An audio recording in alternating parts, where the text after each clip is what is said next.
Eh bien, bonjour à tous. J'espère que vous allez bien tous. Aujourd'hui, on va voir un sujet à la fois dans l'air du temps et un peu technique.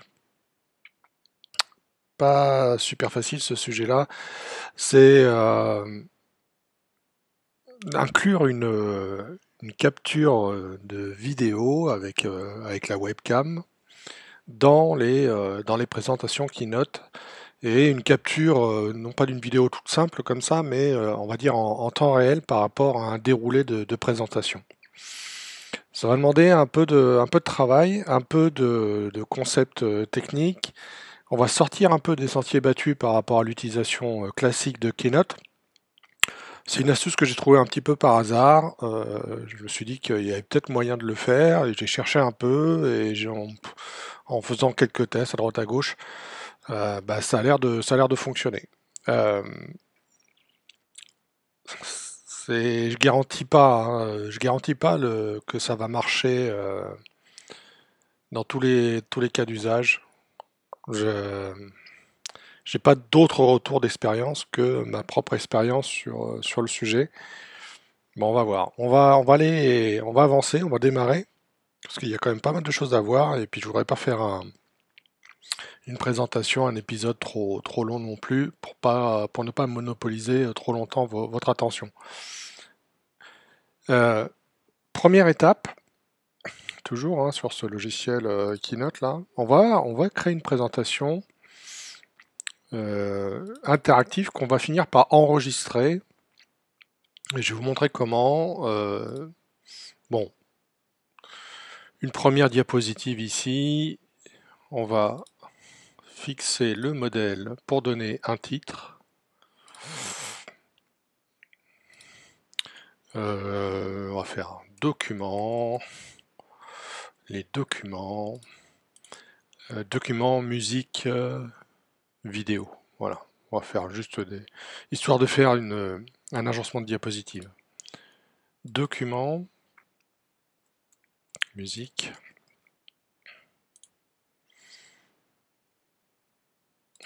et vidéo. On met tout ça au pluriel. Ok.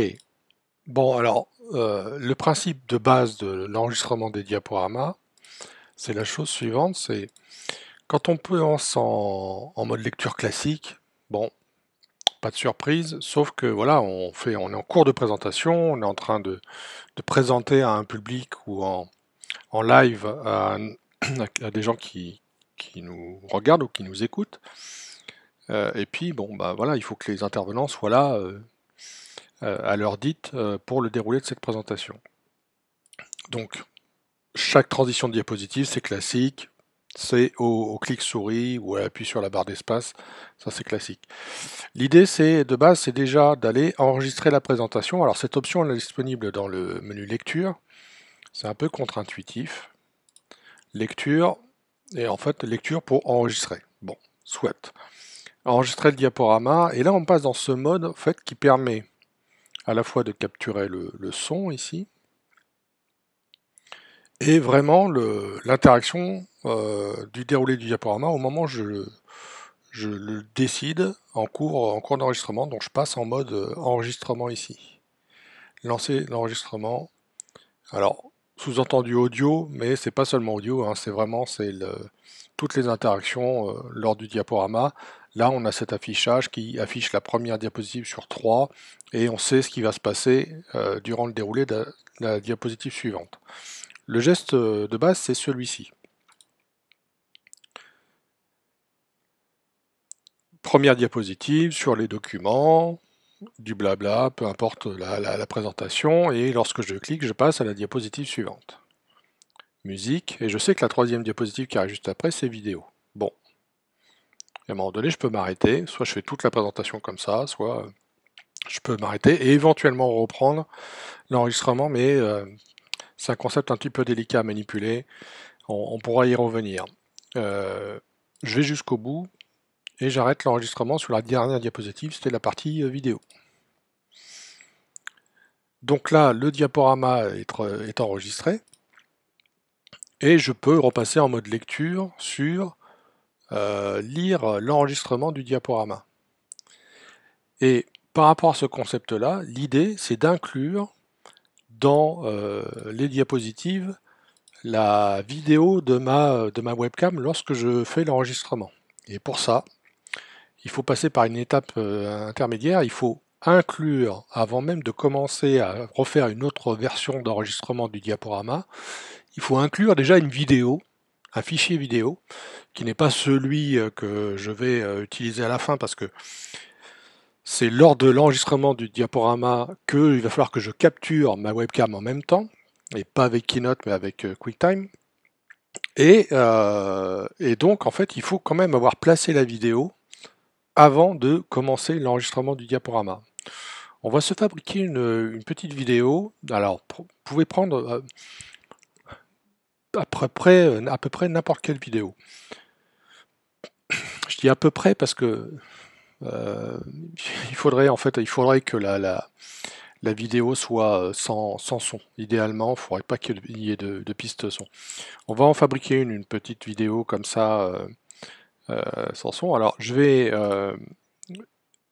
comme je sais que la webcam capture au format 16:9, je vais choisir de créer une présentation qui va me permettre de créer une vidéo au format 16:9. Je vais prendre voilà, basique blanc et bon, on va faire une vidéo un petit peu animée parce que faut montrer que ça bouge pour, euh, pour voir un petit peu ce qui se passe. Je vais juste afficher des petits points comme ça, là, des petits cercles.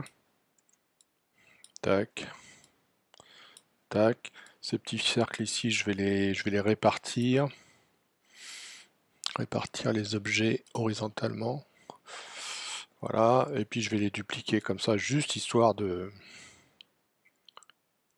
Tac, le même espacement. Là, c'est pas l'essence même de la présentation que je vais vous faire, c'est juste là, histoire d'aller faire un fichier vidéo animé qui soit suffisamment long, c'est ça le plus important. Il faut que ce fichier vidéo soit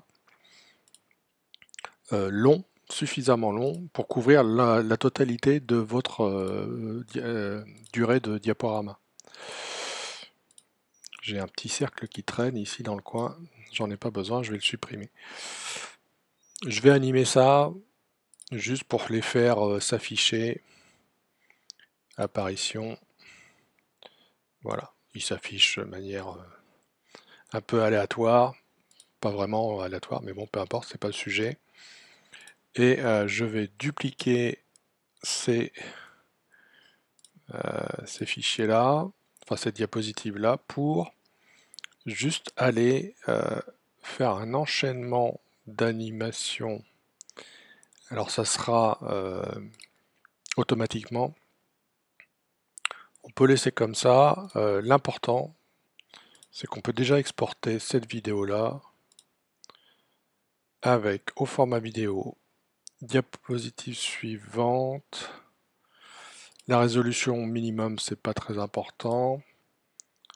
Après 5 secondes, passer à la diapositive suivante 2 secondes après. On peut laisser comme ça. Au final, il faudra fabriquer une vidéo qui soit suffisamment longue. Et là, pour le cas qu'on a ici, elle sera suffisamment longue. On va se nommer de ce fichier-là placement vidéo.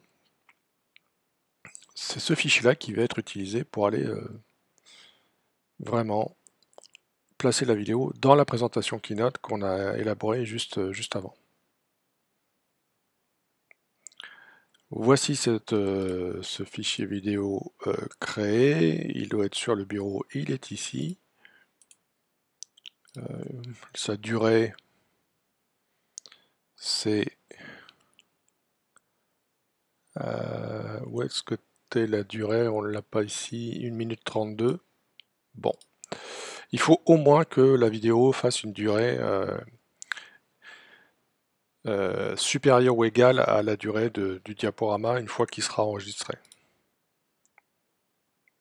Et je vais inclure ce fichier vidéo finalement dans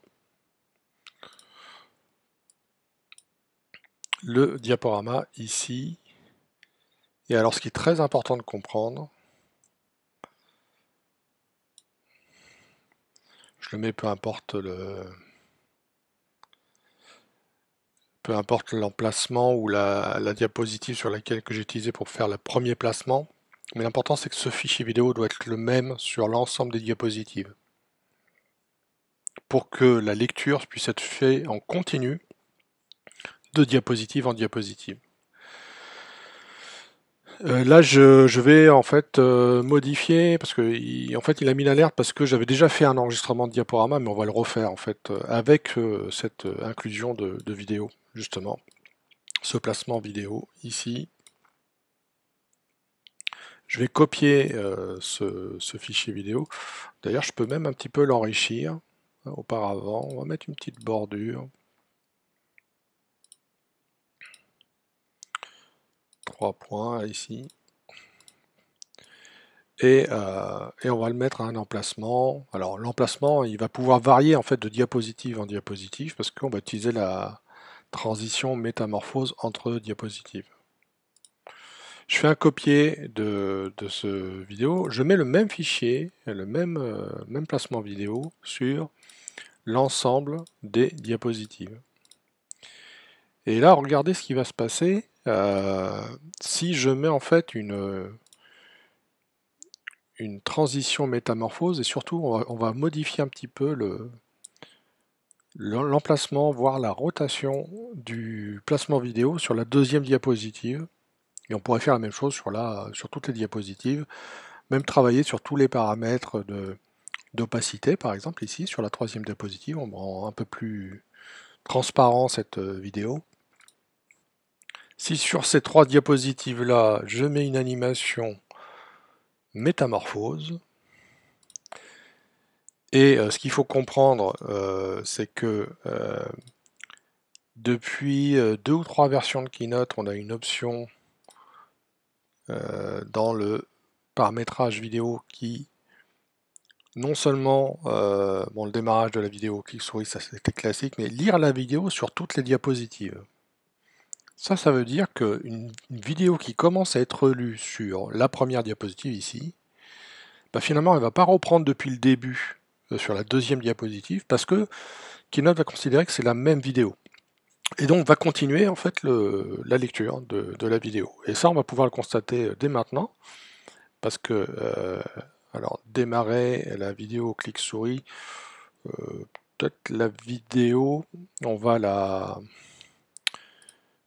on va quand même la mettre en démarrage automatique juste après la transition, peut-être avec un petit délai. Voilà. Et on passe à la lecture. Lire sur le Mac. Et donc on va voir les points là qui s'affichent dans la vidéo de placement qui a été élaborée. Et alors donc on a 4 points affichés maintenant. Je vais cliquer, on passe à la diapositive suivante. Vous voyez ce qui se passe en fait, le fichier vidéo transite entre 2 diapositives. On voit la transition parce qu'on a utilisé la transition métamorphose, donc comme pour tous les objets métamorphosés, on voit le déplacement entre 2 diapositives. Et puis ben, la vidéo continue à être lue en fait, on ne repart pas de la première image à chaque fois. Ça c'est intéressant parce qu'on peut faire des présentations comme ça qui présentent des contenus vidéo sur plusieurs diapositives et finalement donner des explications sur cette vidéo tout au long du diaporama. Hop, troisième diapositive. Et alors là l'astuce, on va utiliser ce truc là pour remplacer finalement cet espace vidéo là par une vidéo qui va être capturée durant l'enregistrement du diaporama. Et là, je vais vous expliquer maintenant comment. D'abord, on va enregistrer en fait ce document-là. Parce qu'il y a le placement vidéo. Alors, il faut vraiment faire attention à ce que le placement, les animations, les effets d'opacité, etc. soient vraiment finalisés avant même qu'on décide d'enregistrer le diaporama. Parce que l'enregistrement, ça correspond à un état final de la présentation. Je vais l'enregistrer, voilà, sans titre sur le bureau. C'est un cas d'exemple ici. Voilà. Et donc maintenant, on va enregistrer le diaporama, mais en même temps, on va enregistrer la vidéo de la webcam. Alors moi j'ai mis un casque avec un micro pour que ça soit de meilleure qualité pour la réalisation de cette vidéo-là. On peut utiliser le micro de l'ordinateur aussi. Bon, peu importe. Le véritable intérêt, c'est que on va faire un nouvel enregistrement vidéo et on va enregistrer la webcam qui est celle de cet ordinateur-là, là, pour l'instant. Et on va commencer l'enregistrement de la vidéo avec QuickTime. Je le fais maintenant. Alors je pense qu'il utilise le microphone externe. Et puis on commence l'enregistrement. Et on va élaguer après en fait la partie qui nous intéresse. Maintenant, alors, il faut faire confiance à ce qui se passe derrière avec QuickTime qui enregistre la vidéo. Maintenant, on va aller enregistrer le diaporama. Donc on repart, alors pas depuis la troisième diapositive, mais depuis la première vraiment. Enregistrer le diaporama. Donc on peut effacer l'enregistrement précédent. Bon. Si on enregistre sur un enregistrement déjà existant, de toute façon il va l'écraser. Enregistrer le diaporama, et comme on a QuickTime qui capture l'audio, ce qu'il ne faut surtout pas, c'est capturer l'audio en même temps sur Keynote. Donc on coupe le micro ici sur Keynote. Et on commence l'enregistrement, et là on va voir le décompte 3, 2, 1, 0. Ce que je recommande, c'est comme on a la caméra en fait, il faut, pour faciliter l'élagage de la vidéo, c'est faire le décompte avec les doigts, 3, 2, 1, 0. Pour avoir un repère visuel sur le montage. On fait 3, 2, 1. Eh bien bonjour à tous. Aujourd'hui, je vais vous présenter un diaporama concernant la gestion des documents au sens général, et puis ensuite on verra des documents un peu plus spécifiques concernant la musique et la vidéo. Le premier type de document, voilà, un peu de blabla sur cette terminologie-là. On passe à la diapositive suivante, et là je vais vous présenter, on va parler de musique. Musique, là aussi des fichiers un petit peu particuliers, pas des documents et des logiciels classiques comme des traitements de texte ou des tableurs. Sur Mac, on a la chance d'avoir QuickTime, on a la chance d'avoir GarageBand pour faire de la musique et iTunes. Et l'application d'ailleurs qui porte maintenant le nom musique. Et pour finir, la troisième diapositive sur les vidéos. Et c'est aussi un sujet qu'on est en train de traiter lors de cette présentation-là. Je suis en train de mélanger un peu les différentes présentations. Donc, j'ai terminé l'enregistrement. Je sais que derrière, QuickTime est en train d'enregistrer aussi. Je finis la vidéo et c'est cette partie-là que je vais... Donc là, la vidéo est enregistrée, le diaporama est enregistré, la capture QuickTime, elle est ici et je vais pouvoir l'interrompre, l'arrêter. Et surtout, je vais pouvoir l'élaguer. Alors, c'est là où notre point de repère dans QuickTime ici, édition élaguée, va nous permettre de les 3, 2, 1 là, ici à un moment donné. Ok, voilà. Ici je suis à peu près là. Ok. Et puis à la fin de la vidéo, pareil, si on avait eu un point de repère, on aurait pu élaguer la vidéo. Admettons ici, on pourrait réécouter. Alors, ce qui est un peu délicat là dans le contexte où je présente cette vidéo, ce montage-là. Il y a de la capture qui est faite par l'enregistrement d'écran et à la fois la capture qui est faite par QuickTime. C'est pas très important. Si vous faites ce geste-là sur votre ordinateur-là, vous n'aurez pas la fonctionnalité d'enregistrement d'écran en même temps et vous n'aurez pas de problème au niveau du son. On va partir du principe que ce qui a été capturé avec la webcam, la vidéo, c'est aussi le son. Et donc j'ai un fichier vidéo ici qui a commencé au début de la présentation, bonjour, et puis en fait ça correspond exactement au au moment où j'ai commencé à enregistrer le diaporama. Et donc allons-y, je vais enregistrer ce fichier vidéo qui est le résultat de la capture de la caméra avec QuickTime. Donc ça c'est la webcam, que je mets aussi sur le bureau. Et donc on a tous les éléments, on a le diaporama enregistré, capturé, et puis on a le fichier vidéo webcam correspondant. Et alors maintenant, ce qu'il va falloir comprendre, c'est qu'un document QuickTime, un document Keynote, pardon, c'est celui-ci, qui inclut en fait le fichier placement vidéo. Par défaut, c'est un et un seul fichier. Et Apple a prévu le cas où on peut gérer ce fichier sous forme, ce qu'ils appellent ils appellent ça des paquets. En fait, c'est une sorte d'archives compressées. Et ce qu'il faut, c'est nécessaire pour plusieurs raisons quand on a des très gros fichiers pour la gestion des sauvegardes Time Machine par exemple. Je ne vais pas rentrer dans ce détail-là tout de suite. Mais ce qu'il faut comprendre, c'est que en transformant le type de la présentation grâce au menu fichier avancé, et ça c'est important, changer le type de fichier, on passe de un seul fichier au type de fichier paquet, un ensemble d'éléments à l'intérieur. Et j'enregistre donc ce document au format paquet. Ce qui me permet, lorsque je fais un clic droit dessus pour avoir le menu contextuel sur le Finder, d'afficher le contenu du paquet. Et donc ça, c'est la structure interne d'un document Keynote. Bon, il y a des choses un peu bizarres qui s'expliquent, hein, tout ça, ça a du sens, etc. Mais l'important, c'est ce qui se passe là-dedans, les datas, les données.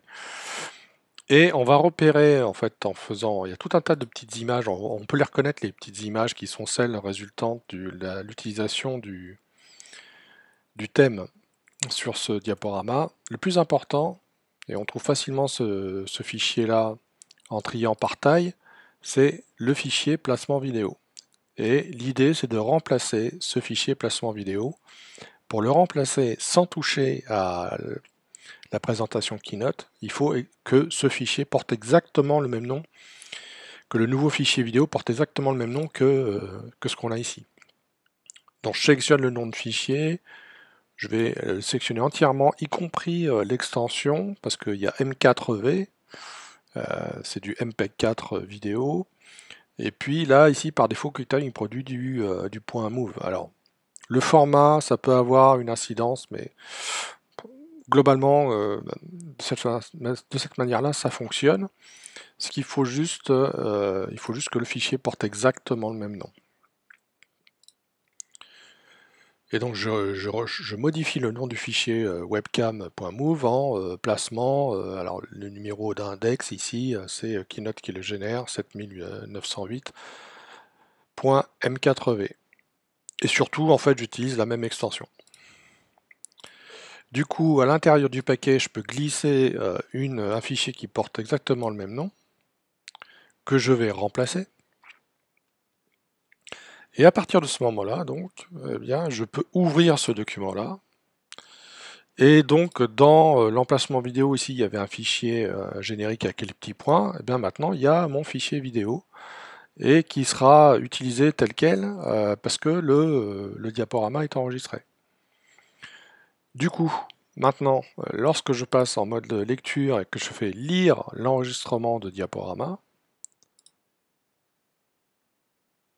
eh bien j'ai l'enregistrement du diaporama, mais en plus avec la vidéo qui est ajoutée, qui est celle résultant de la capture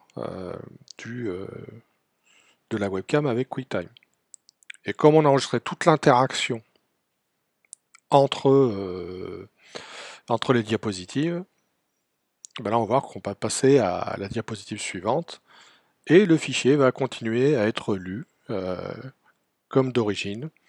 On passe à la diapositive musique. Et donc c'est ce geste technique-là qui est un peu tordu, qui est pas, je crois pas qu'il soit prévu tel quel, il n'est pas documenté par Apple, hein, ce truc-là.